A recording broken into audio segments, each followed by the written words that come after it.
Hey guys, this is Camfree15, and I'm back at it with another video for you guys. Now obviously, as you can hear, I have music in the background.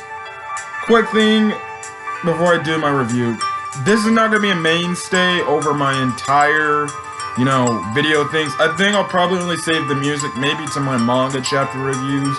We'll see if I'll do it for my other reviews, but I usually use my notes on my phone. I actually have notes on a piece of paper right now because I wanted to do it. Anyways, we're here to talk about Fairy Tail 100 Year Quest chapter 66 that came out today.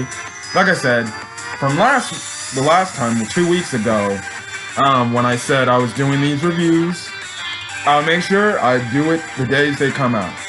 So anyways, let's get to this chapter, because this chapter builds upon what we could be expecting, for the next half of this arc, which I'm guessing we're going to be dealing with maybe, Daedalus stuff, and then maybe the Moon Dragon God that has been hinted at in the past chapters. Anyways, the cover page for this week's chapter was of Grage and Nasha, and on the cover page, the translation said, "Oh, friendship, will live forever." The same typical fairy tale trope. Anyways, we cut to where we last left off, and that's obviously our gang encountering the Edo fairy tale gang. And essentially, the chapter starts off with Earthman Lucy narrating, essentially, what happened when the last time they were in Daedalus. And if you have not seen the Daedalus arc, or even read the arc, if you're reading the fairy tale manga, I really suggest you freaking watch that arc, because I think that's one of the better fairy tale arcs. It's definitely my favorite fairy tale arc. It's definitely, I personally believe the Daedalus arc in fairy tale is a top 3 arc. It is a top 3 arc. My top 3 arcs are obviously the Tartarus arc.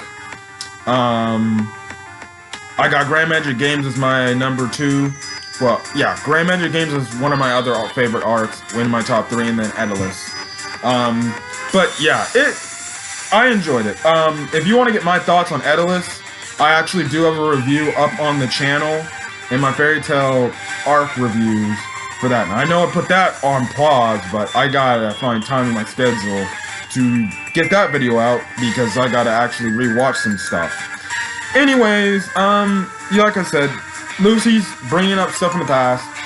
Also, she gets a new select, clothing, I think, which is Edo Lucy's old clothing from way back when. Now, Lucy does make a mention how it's all very revealing, and Edo Lucy's like, man, whatever. We essentially are the same size and stuff like that. Now, an interesting point is, Lucy actually brings up the fact, how did you and Natsu, or Edo Natsu, hook up? And, essentially, Daedalus Lucy says, well, what happens there is, we were chilling in his car, and, he kind of went crazy. So, Daedalus Lucy and Daedalus Natsu had, yes, car sex. I'm just gonna say this. Isn't it? A lot of fans are gonna say this. They're gonna bring this up with the fact that, oh great, it's another Nalu somewhat moment where they hint at Nalu, or Mashima hints at Nalu potentially happening, and he gives to an alternate version of Lucy and Natsu. They did it earlier a few chapters ago in those filler chapters with the Natsu that I guess what I forgot, but I think he was a movie star, and Lucy was his assistant, and they went to the back and they started doing it in the most PG way, and Lucy heard all that stuff and stuff like that. So it is freaking we're gonna get so many Nalu moments and Nalu shipping moments here and there, and references, oh, these people did it, and stuff like that. They have the movie star version of them, and now you have the holy crap, hold on a second, guys. Okay, back after that quick edit. that quick thing. Anyways, as I was saying, they hint at so many things pertaining to the Natsu-Lucy relationship, but Mashima still is not yet to pull the plug on it. You know, like I said, the movie star thing there, you have them having a parent relationship with the alternate versions on Earthland, and now these alternate versions of Natsu and Lucy, they're already married and have a kid! And now you got Nalu fans like, okay, the best Nalu moment we get is just a few moments here and there, those emotional moments, those emotional moments at the end of the movies, for both movies, and then, yeah. Heck, they even, like I said, whether you read, you know, the manga or watch the anime, they literally give you a frickin' tease, or a little cock tease, essentially, in a way of, oh, we should hook them up, but we're not gonna hook them up, even though they should have been hooked up at the end after the final season of Fairy Tail, but, okay. But it's like the one thing Nalu fans, you know, bring up, they're like, why does everybody else get this shit? And Natsu and Lucy don't. Hopefully, by the end of 100 Year Quest, they finally frickin' settle down and they have their own shipping thing. Anyways, I spoke like the last 3 minutes about that. So that was frickin' hilarious. I found that hilarious, and Edo, you know, Lucy is like, don't worry, it'll happen to you at one point. And Lucy's like, yeah, no, that's not happening, even though it's gonna happen.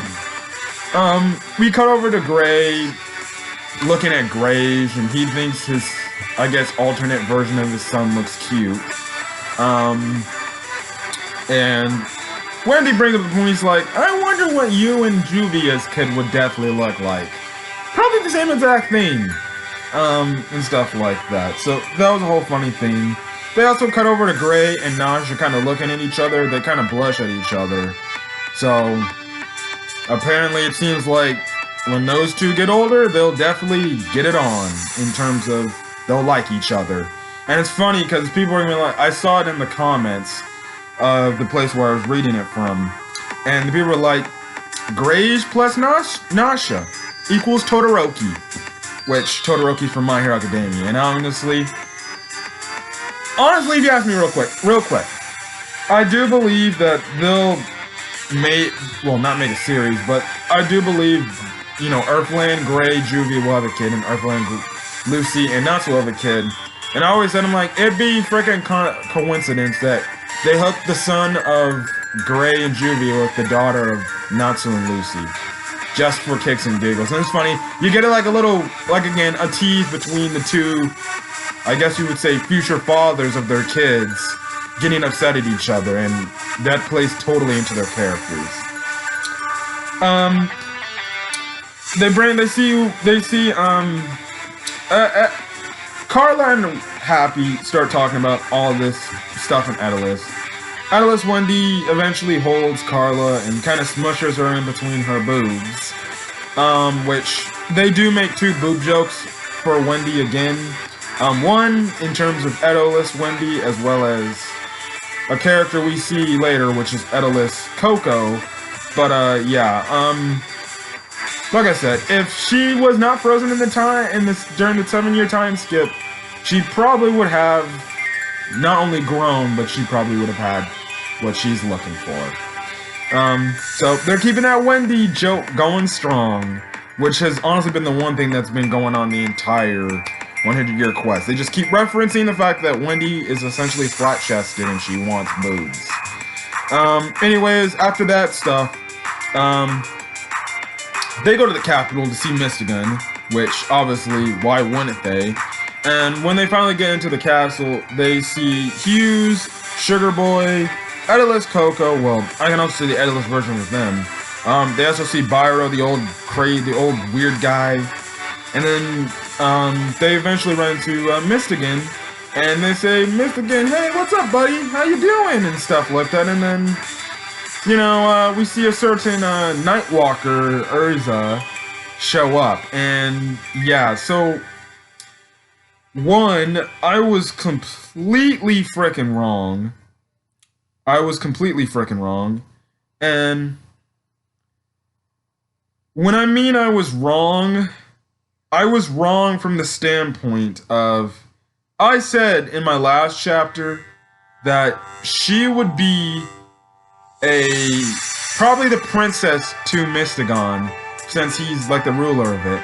But man, boy was I wrong. Apparently she still feels like she needs to ask for forgiveness from Mystagon and do all these things in an act of forgiveness. And essentially you could say that Urza Nightwalker is a maid to Mystagon. And I was like, okay. Now, okay,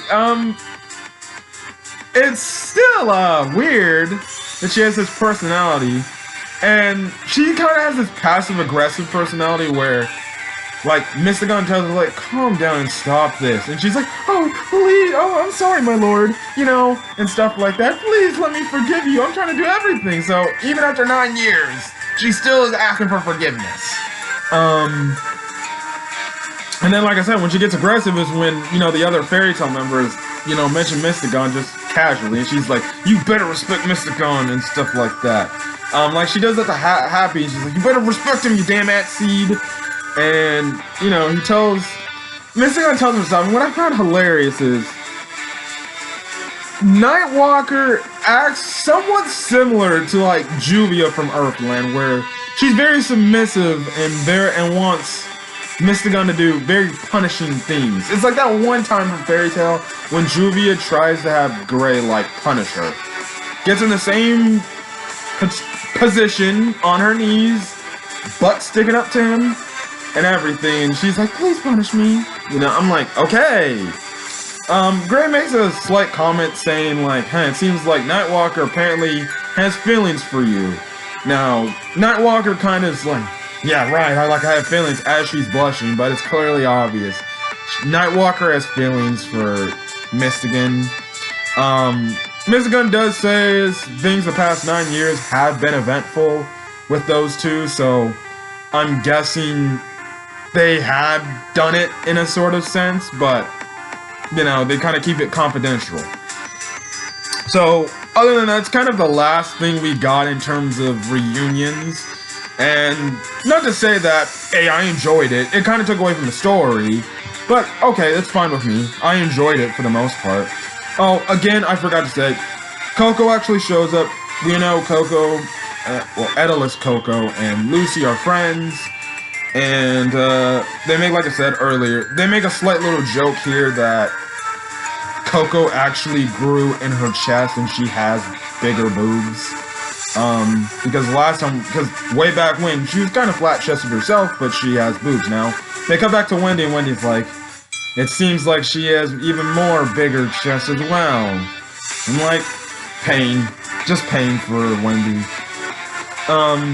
So anyways, what happens is, they're telling Mystagon about the whole aspect, how they were brought here. And how they don't know how. Now, Mystagon says that someone from Earthland probably brought them here. And he says that there are other people who possess powers of anima. And there was another world that Atlas at the time targeted to do their whole anima project and stuff like that. Now, he ends off the chapter by saying, the other world is called Elentir, the Transcendental Magic World, which last chapter, the White Witch and Toka mentioned about Elentir and stuff like that, and how they have to go there. Now, Mystagon goes on to say that there's somebody in that world that has abilities to travel, you know, essentially to different dimensions. That this power is greater than the anima, which is the reason why the Edalus, you know, government at the time didn't pursue that world. And you know, the person Mystagon says who possesses that type of power, which is a person who has been mentioned in the past, is the moon dragon god Selene, who is the dragon who can cross dimensions. And that's where the chapter ends off, and yeah. So, like I said, as you'll probably hear the music for the last time,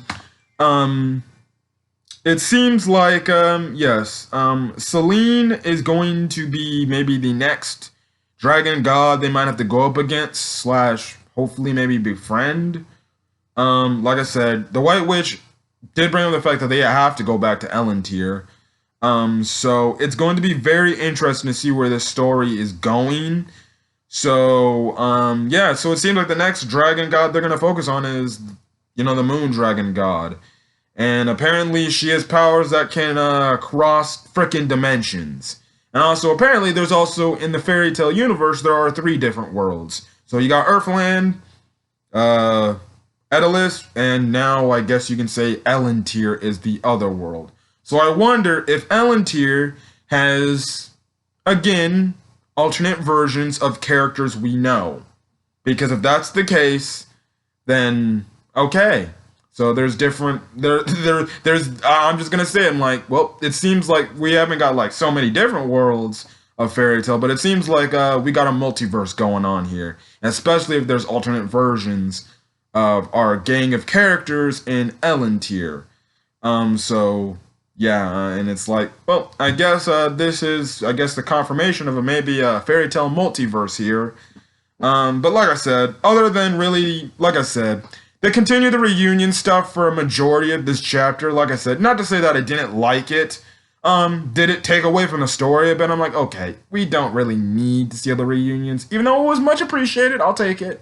But they need to dive in like 4 or 5 pages, or half the chapter, talking about things that necessarily didn't need to be brought up. Like, it's fine with me. It's fine with me. That's just Mashima's writing style. So it's cool with me. And then, like I said, the whole thing revealed at the end that, it's Dragon God Selene who has this crazy power, and then there's another world called Elentir and stuff like that. And it was also pretty interesting to hear that, which is good world building of the fact that Ellis at one point did try to target Elentir, as a world they tried to use for the Anima project to steal the magic from. But yeah, so that's really it for this manga chapter. Manga chapter 100 Year Quest for Fairy Tail, chapter 67. That does not come out till 2 weeks from now, which is October 21st, which I believe, as I check my calendar, is again on Monday. Not Monday, Wednesday. So in 2 weeks, October 21st, on Wednesday, will be the next fairy tale chapter. Again, if you're new to the whole fairy tale 100 Year Quest chapter thing, or if you've been reading and wondering, how long to the next manga chapter comes out, they come out every 2 weeks, which it sucks that I wish it came out like every week, but hey, every 2 weeks is fine. At least it's not like, say, Dragon Ball Super manga that comes out every month. So every 2 weeks, which means you get 2 chapters, essentially a month. So yeah, but it was great to see how the Ellis general people who were enemies at one point are now, good guys, and they're fine. Also, Mystagon, if you read the chapter, he looks like he has longer hair. He might need to get it cut, but hey, that's Mystagon for us. That's Mystagon for him. Again, it was crazy to see that Nightwalker is kind of like a maid to him, but at the same time, kind of like a Juvia-like character. Definitely takes away from the badass character she was way back in Edelis, because she was honestly one of my favorite characters back in there, and honestly, I was falling for Nightwalker. But, okay, she's like kind of a submissive person, but then again, what can I say? You give a certain Urza with a Jalal, what happens? But other than that, that's really it, and that's all I gotta say for this chapter. So if you guys like the video, leave a like, put in the comment section your thoughts on this manga chapter, as well as everything else that was in here, as well as hit that subscribe button to get more Fairy Tail 100 Year Quest manga chapter reviews. So anyways, guys, I'm gonna get out of here, and I'll see you guys in either the next video or in 2 weeks for Fairy Tail 100 Year Quest manga chapter 67 review. Till then, guys, hopefully you guys are having a great day and staying safe out there. Peace.